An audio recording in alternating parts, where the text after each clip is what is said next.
सलाम, नमस्ते, सत श्री अकाल। मैं हूं रज़ा और आप देख रहे हैं रज़ा ग्राफिका इंटरनेशनल प्राइम टाइम, जिसके अंदर हम पूरी दुनिया की बड़ी बड़ी खबरें बताते हैं। दोस्तों, आपको बता दूं कि ईरान के ख़िलाफ़ हमेशा से साजिशें होती आई हैं और ईरान इतनी बुरी परिस्थिति में इसलिए ही रहा है अब तक क्योंकि ख़ुद मुसलमान देशों ने साथ उसका नहीं दिया, ख़ुद अरब देशों ने उसका साथ नहीं दिया। जबकि ईरान के इरादे अरब और मुसलमानों के ख़िलाफ़ नहीं, ईरान का इरादा जो भी होता है सिर्फ़ अमेरिका और इजराइल के ख़िलाफ़ होता है। सारी दुनिया ये अच्छी तरह से समझती है। जो कल तक ईरान के ख़िलाफ़ थे वो भी इस बात को मानते हैं और कहते हैं कि हाँ, हमारे आपसी मतभेद चाहे ईरान से कितने भी हों, लेकिन एक ईरान ही एक ऐसी कंट्री है जो अमेरिका और इजराइल के आगे अब तक नहीं झुके। वरना हमने तुर्की को भी देख लिया, अरब को तो हम देख ही रहे हैं, बाकी जो कभी नहीं झुकते थे वो भी अमेरिका और इजराइल के आगे झुक रहे हैं। इस बीच में सारी पाबंदियों को झेलते हुए ईरान का डटे रहना और 1 इंच भी अमेरिका और इजराइल के आगे न झुकना इस बात की दलील है कि ईरान में कोई न कोई तो बात है। खैर, अब आपको बता दूं कि खुद सारे मुसलमानों को फिर से बड़ा झटका सऊदी अरब की इस सरकार ने दिया है। जी हाँ, सऊदी अरब का नाम आते ही भारत के कई तरह के मुसलमान हैं जिनका दिल दुखने लगता है कि अरे यार रज़ा भाई, आप तो सऊदी अरब की बुराई नहीं, उसकी सरज़मीन की, हम मदीना मुनव्वरा की बुराई नहीं कर रहे हैं। सऊदी अरब इस्लाम नहीं है, वहाँ की जो सरकार है मोहम्मद बिन सलमान और उनके वालिद, आपके बुज़ुर्ग और आप ख़ुद अगर रिसर्च करेंगे तो पता चलेगा कि इन लोगों ने क्या क्या किया है। बाकी अगर आपके घर में बुज़ुर्ग हों तो वो ख़ुद बताएंगे कि ये जो मोहम्मद बिन सलमान के वालिद हैं, ये जो सऊदी शासक हैं, इन्होंने क्या क्या जुल्म ढाए हैं अपनी ही जनता पर, अपने ही मुसलमानों पर। अभी आपको हाल में पता चल गया होगा, हाँ, खाना काबा के जो इमाम हैं उनको 10 साल की सज़ा भी सुना दी गई है। उस पर नहीं जाऊँगा, ख़बर देखिए। अब आपको बता दूँ एक बार फिर से, अमेरिका के लिए अपनी बाहों को सऊदी अरब ने खोल दिया है। हालांकि सऊदी अरब के रिश्ते काफ़ी ख़राब हो गए थे, लेकिन बाइडन के पहले दौरे के बाद, जो लास्ट टाइम ये दौरा हुआ है 2-3 महीने पहले, इस दौरान बाइडन की और अरब प्रशासन की बातचीत हुई है। आपको पता है कि अमेरिका को ईरान के हमले का डर है। ऐसे में सऊदी अरब और अमेरिका एक बार फिर से एक ही पैजामे को पहन चुके हैं। यानी अब सऊदी अरब ने अपनी सरजमीन, अपना पूरा का पूरा शहर खोल दिया है। जी हाँ, पूरा देश का दरवाज़ा खोल दिया है इजराइल और अमेरिका के लिए। अब अमेरिका ने ऐलान कर दिया है ऑफिशियली कि उसका ईरान के ख़िलाफ़ एक नया बड़ा जो बेस है वो सऊदी अरब में खुलने जा रहा है, बनने जा रहा है। ध्यान से सुनिएगा, सेंटोम नाम की एक जो ग्रुप है अमेरिका का, इसका सिर्फ काम ईरान के ख़िलाफ़ ऑपरेशन को अंजाम देना है। तो सेंटोम के इस पूरे ग्रुप को सऊदी अरब ने दोनों हाथ खोलकर वेलकम किया है। अब आपको बता दूं कि अमेरिका ने ऐलान किया है कि इस बेस के अंदर, सेंटोम के द्वारा जो सऊदी अरब में ईरान के ख़िलाफ़ बेस बनाया जाएगा, इसके अंदर हम electric warfare, drone, missile system, anti drone system, heavy weapon, इस तरह के नए नए और बड़े घातक हथियार का टेस्ट भी करेंगे। और सऊदी अरब हमारे लिए बेहद इम्पोर्टेंट इसलिए हिस्सा है, इसलिए वो जगह है क्योंकि सऊदी अरब के चारों तरफ अमेरिका के दुश्मन मौजूद हैं। उधर से इजराइल को भी सिक्योरिटी का ख़तरा है। ऐसे में अगर हम सऊदी अरब में अपना बेस खोलते हैं तो हमें काफ़ी मजबूती हासिल होगी और हम इजराइल, सऊदी अरब और दूसरे अरब देशों को ईरान से बचाने का भी काम करेंगे। जबकि ये सारी दुनिया जानती है कि अरब देशों को ईरान के हमले का कोई भी ख़तरा नहीं है। बस ये ईरान के ख़िलाफ़ इनका मिजाज, इनका रवैया ही है। आप जानते हैं कई लोगों को ज़बरदस्ती, कई लोगों से ऐसी दुश्मनी होती है कि पता होता है कि सामने वाला इंसान अच्छा है, उसकी कोई ख़ता नहीं है, उसके बावजूद उससे नफ़रत बस बिला वजह इतनी होती है कि वो उसके ख़िलाफ़ हमेशा कदम उठाता है। सऊदी अरब ने वही किया है। सारी दुनिया के मुसलमानों को ज़ोरदार झटका लगा है। जहाँ पर सारी दुनिया के मुसलमान एक दूसरे का हाथ थाम रहे हैं, सऊदी अरब ने एक बार फिर से मिसाल बनने के बजाय घटिया मिसाल कायम करी है। दोस्तों दूसरी तरफ जापान ने अपनी पॉलिसी को तोड़ दिया है। जी हाँ, उसकी पॉलिसी ये थी कि वो कोई भी घातक खतरनाक हथियार, परमाणु हथियार, खतरनाक डिफेंस सिस्टम, इस तरह की चीज़, इस तरह के हथियार नहीं बनाएगा। लेकिन चीन की नौसेना की ताकत देखने के बाद, चीन का अग्रेशन देखने के बाद, चीन की हथियारों की ताकत देखने के बाद पसीने जापान के छूट गए हैं। अब सारी पॉलिसीज़ को तोड़ते हुए जापान के रक्षा मंत्रालय ने 2 युद्धपोत बनाने का ऐलान किया है और सरकार से फंड भी मांग लिया है। वहीं मैं आपको बता दूं कि चाइना ने भी कंफर्म कर दिया है कि पीएलए यानी उनकी सेना है, वो भी, भारत की सेना भी और चीनी सेना भी पीछे हटना शुरू हो चुकी हैं। मंडे और ट्यूसडे तक, आने वाले इस मंडे और सोमवार मंगलवार तक दोनों सेनाएं जो निर्धारित लाइन है वहां तक वापस पीछे हट जाएंगी। और इससे, ये चाइना कह रहा है, इससे भारत और चीन के बीच में जो टकराव की स्थिति है वो काफ़ी हद तक कम हो जाएगी। वहीं दोस्तों मैंने आपको एक बड़ा अपडेट दिया था। मैंने बताया था कि भारत ने अरुणाचल प्रदेश के बॉर्डर पर M777, जी हाँ, अमरीकी तोपें तैनात की हैं। एक तरफ दोनों देश पीछे हट रहे हैं और एक तरफ भारत ने तोप तैनात की है। और भारतीय जर्नल ने बड़ी जानकारी ये दी है कि अरुणाचल प्रदेश के इस क्षेत्र में हमने drone, rocket, helicopter, fighter jet सभी कुछ तैनात किए हुए हैं, जिस प्रकार से चाइना ने भी तैनात किए हुए हैं। तो बहरहाल दोस्तों, आप लोगों ने वो रिपोर्ट नहीं देखी, इसीलिए मैं ब्रेकिंग न्यूज़ कम ही दे रहा हूँ। लिहाजा आप लोगों से गुजारिश है कि मेरी रिपोर्ट को मिस मत किया कीजिए, देखा करिए, बड़े काम की चीज़ होती है। दोस्तों वहीं बता दूं, अब आपको पाकिस्तान की खबर दूं तो पाकिस्तान पूरी तरह से बर्बाद हो गया है। बताऊं कि पाकिस्तान में जो कपड़ा मार्केट है, जो कपड़ा व्यापारी हैं, पूरी तरह से बाढ़ की वजह से बर्बाद हो चुके हैं। पाकिस्तान की आवाम पहले से ही महंगाई से जूझ रही थी।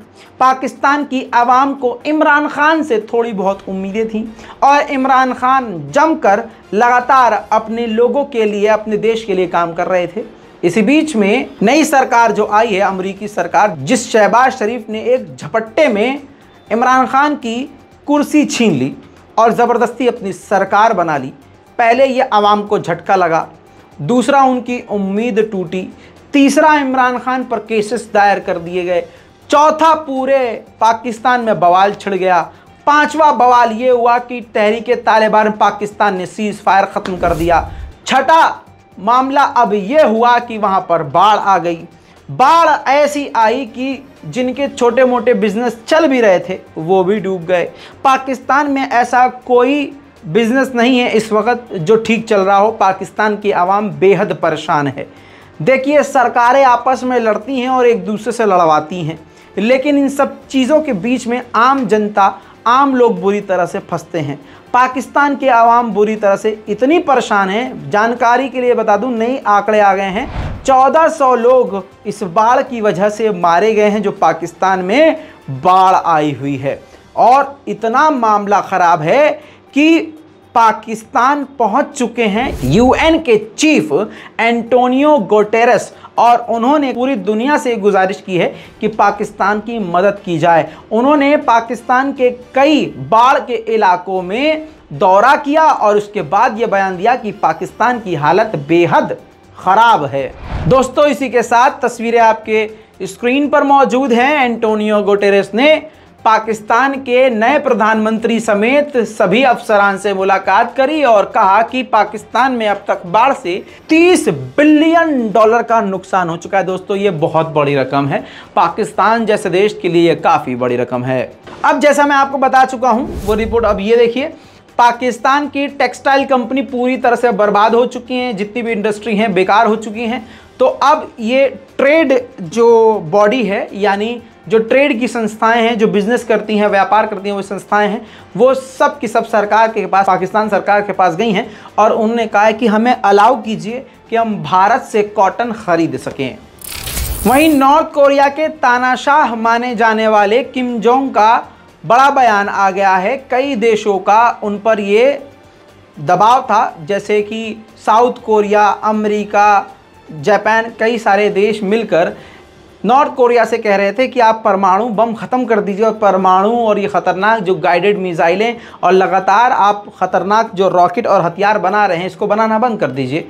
तो अब तानाशाह जिनको कहा जाता है किम जोंग उन ने, उन्होंने कह दिया है साफ साफ कि हम परमाणु हथियार नहीं छोड़ेंगे, हम परमाणु संपन्न मुल्क हैं, मजबूत मुल्क हैं, हम अपनी ताकत को किनारे नहीं रखेंगे, हमारे पास परमाणु है और ये हमेशा रहेगा। इतना ही नहीं, उन्होंने आगे ये भी कहा कि हम अपने हथियारों को और भी मजबूत करेंगे और नए नए हथियार बनाएंगे।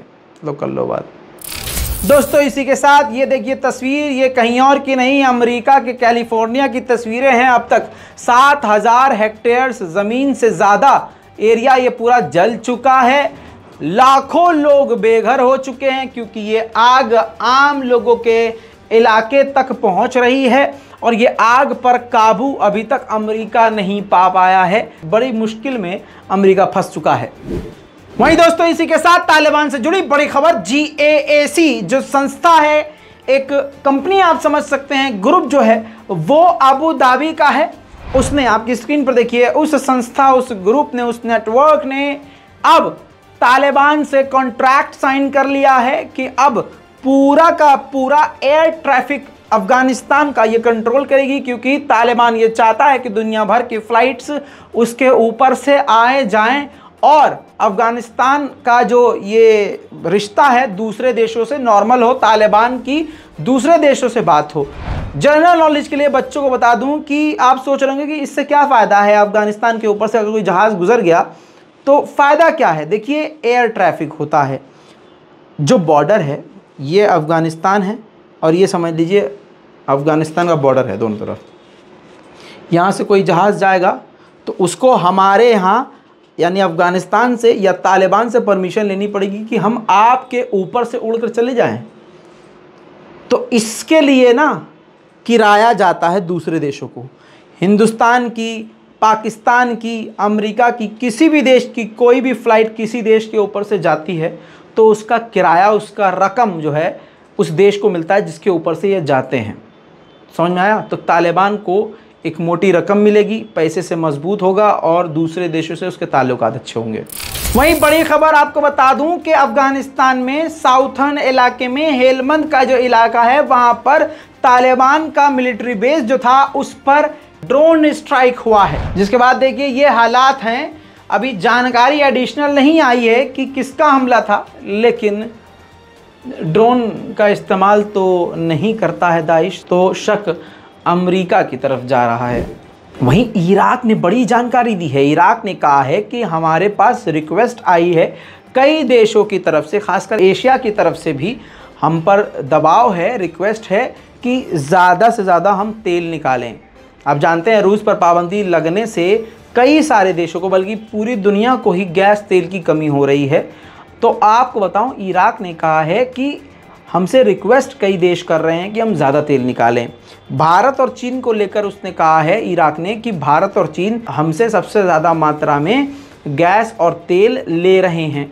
अब भारत अगर रूस से ले रहा है तब भी इराक से तेल ख़रीदना कम भारत और चाइना नहीं कर रहे हैं और न वो करेंगे। दोस्तों दुनिया की सबसे बड़ी खबरें कुछ ही मिनट में आपके सामने रख दी है। गोदी मीडिया का कोई भी चैनल खोल के देखेंगे, यकीन करिए आप 2 घंटा बैठे रहेंगे, इतनी खबर आपको नहीं मिलेगी। कोई और चैनल यूट्यूब पर खोल के बैठेंगे तो 15 मिनट में आपको वो 2 खबर घुमा फिरा के एक बात को 40 बार बोल के दिखाएंगे।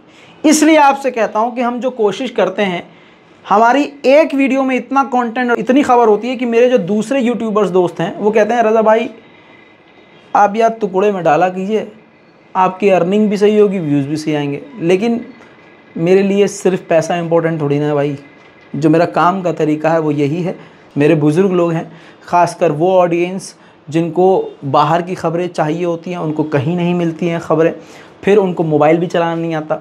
मेरे ऐसे बहुत सारे देखने वाले हैं जो अपने घर वालों को, अम्मी को, अब्बू को, दादा हो गए, मामू हो गए, रिश्तेदार हो गए, जिनको फ़ोन चलाना नहीं आता, उनको वो ऑन करके दे देते हैं, लीजिए अम्मी या लीजिए दादा या चाचा, इसमें पूरी दुनिया की खबर आपको पता चल जाएगी कल तक क्या हुआ है।